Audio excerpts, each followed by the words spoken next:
Everybody, happy Wednesday. I hope you're having a great week so far, and I hope the rest of it's really good as well. I'm going to be honest with you. I really do hope today is a good day for you.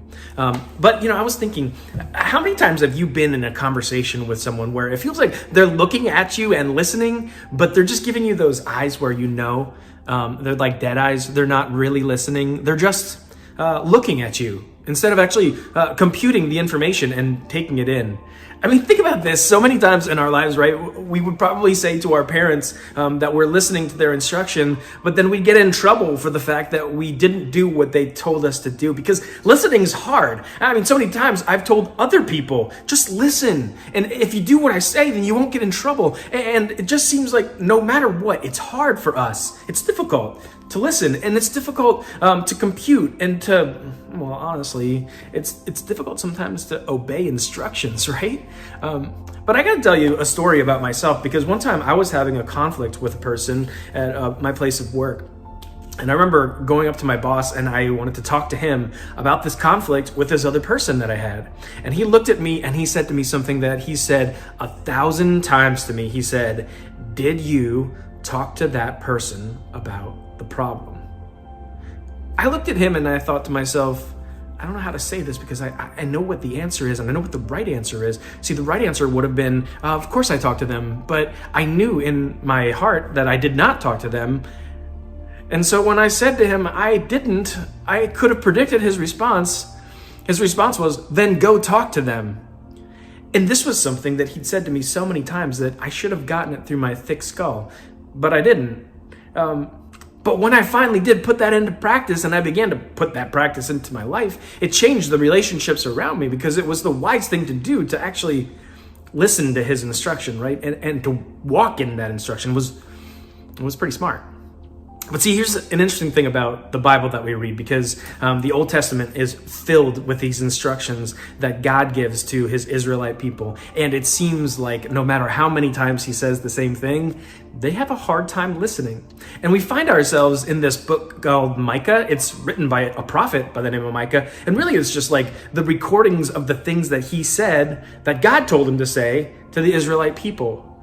And you can see at this particular time in history that God's frustrated and God's patient and he's kind. But I think when he sees evil and injustice done for so long, his patience runs out. And we're talking about thousands of years of the Israelites just really not listening. And so God's at a place where he's like, we're done here. We're going to clean things up and we're going to get things right. But his gripe against the leaders of Judea, the leaders of Israel, his gripe is that they're not listening to the things he's instructed them to do. And Micah, he just breaks this down in this one particular verse. It's kind of a famous verse, but he says that what God is telling us is, didn't I tell you? Haven't I instructed you in the ways that are right? He said, it's simple. Do these three things. Do justly, love mercy, and walk humbly with your God. Do justly, love mercy, and walk humbly with your God. I mean, if you think about that statement today, and I hope you do, there's so much in it.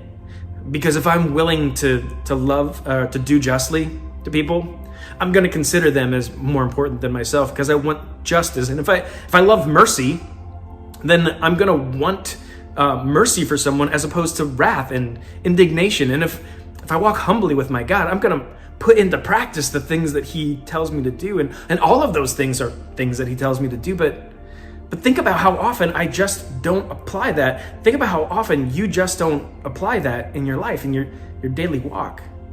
We don't really love justice because we want what's right for us. We elevate ourselves to the highest place. And instead of loving mercy, we want people to feel the pain when they've made us feel something bad. And instead of walking humbly, we tend to walk in a way that we think we know everything. But God calls us to a way of life that's better than that.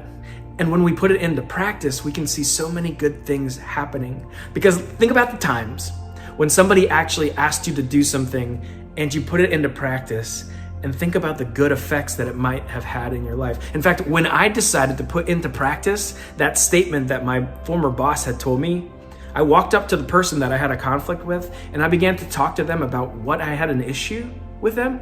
And it became this fruitful, beautiful friendship because I was willing to walk in that process. So today, let me ask you this question. Are you willing to take God's advice? When you look at the Israelite people who never wanted to listen and how much problems that led them into, in fact, even the destruction of their homeland or exiles or being taken away and kept in captivity, are you instead willing to listen to your God who calls us to do justly, to love mercy, and to walk humbly with him today? What would it look like for you to apply those three truths? Complicated, but worth it. I hope that that's a good encouragement to you guys today. Have a good one.